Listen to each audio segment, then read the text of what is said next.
Thank you, Jeff. Really very impressive. There are some question, comments?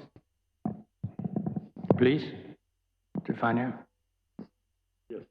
Yeah, thank you very much. First of all, thanks to Jeff, to Professor Sachs for, as usual, this very clear evidence-based description of not a generational catastrophe, but I would say a global, long-term, diachronic catastrophe. If you look at these numbers, I think everything is there. Some of them I knew, and some others are very much, unfortunately, feeding my knowledge on the negative side.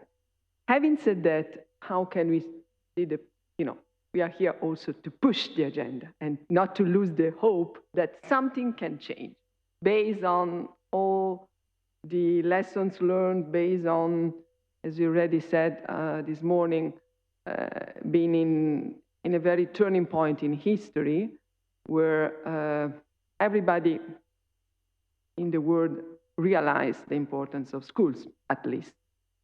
So what you are missing in education, it's a kind of paradox in my opinion, is to have first young people on the front line about their future as education.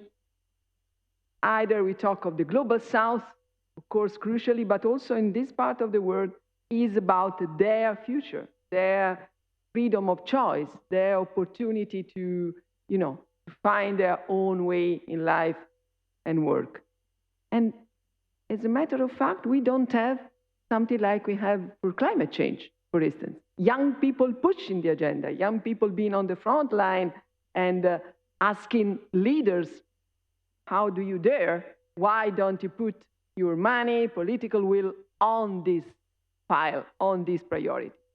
So first question I have just to share with all of you, how can we make young people fully engaged and have their own contribution in co-creating next steps of this agenda? Second point I see as a challenge, as an opportunity. You mentioned technology. Of course, I will talk later in my presentation about the role of technology in the pandemic and what we can learn and what we have to take carefully. However, I think that this is a window of hope if technology could be really applied and oriented to human-centered and inclusion policies and not the other way around. So this is another part of the discussion that could be interesting to start from this community to talk about. Thank you. So the question, how do you see concretely it can put in practice? Thank you, Jeff, for your presentation. Now, in education, in particular at the level of schools, as we know, is characterized by what is called customer input technology. It seems a technicality, but it's very fundamental. And I am amazed that most people interested in education do not consider that. What does it mean? It means that the quality and the performance of a school depends on the quality of the customer, in this case, the children, which in the other sectors of the economy, the opposite is true. Depends on the quality of the supplier, not of the customer. So what is the implication? That if you organize the schools only, was referring to the first picture that you gave us, that 51%, it is obvious that we face a vicious circle.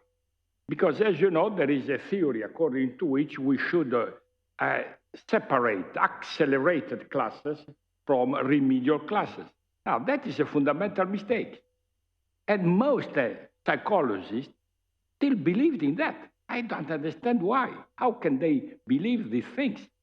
Because if you separate the remedial classes, of course, the argument is we have to maximize the rate of efficiency.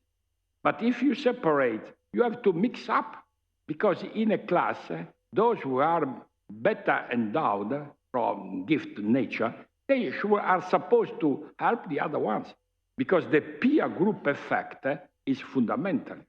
Now, second point, I agree with you. I think that we have to modify our approach because asking the governments to take care in the present situation of education is like trying to extract the water from a stone. But we have to rely more on the civil society organization. Now, as we know, the bipolar model, state market, has been supplemented by the community. We talk about a tripolar model of social order, state, market, and community. And we also are aware of the fact that even within, not in general, but within the business world, there are many big firms who are really interested in a sense, not substituting, but heavily complementing the public funds in order to realize new projects on educational. That is the reason why today we talk about corporate civil responsibility, which is behind the corporate social responsibility. In other words, groups of firms, there are not many, but there are, who are really interested in this type of job.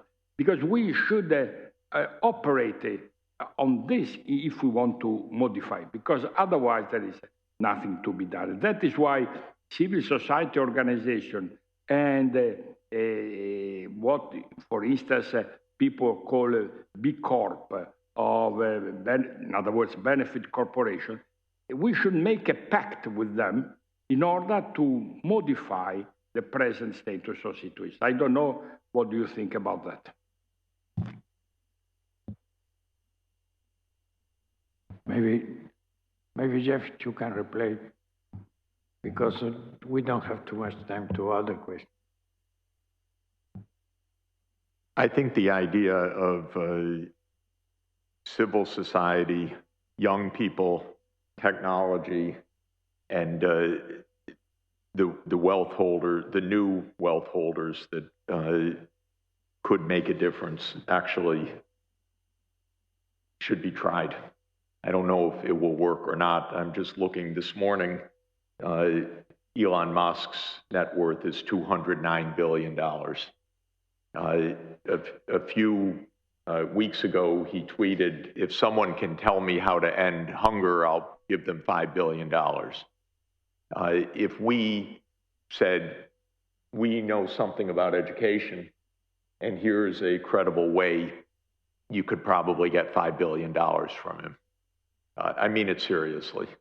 The top 9 people on the list this morning have $1 trillion of wealth. This is not real, of course. This is thousands of times more than human beings could even use if they wanted to. So there are opportunities. Governments won't do it. We should somehow. I really do think we should. And I do think that this idea of getting credible models, credible voices, and credible companies, because they actually can do things at a scale that can't be done. That's part of the beauty of our current circumstances. I went to Google because they know how to connect the world. They said to me, well, how should we do it? I said, you're asking me? How about you tell me? They said, okay, we'll work on it. And I don't know whether they will or not, but it's possible. It is possible, actually. So I think we should try. And I like the idea of creating a new approach. And one of the many brilliant things that Pope Francis has said about all of this when he started the campaign to reform the economy, and he created the initiative of Economy of Francesco, he turned it over to young people immediately. He said, this is not for you could talk to some old types, but this is this is for young people. So the whole initiative is driven by young people. And I think I think the Pope's telling us something.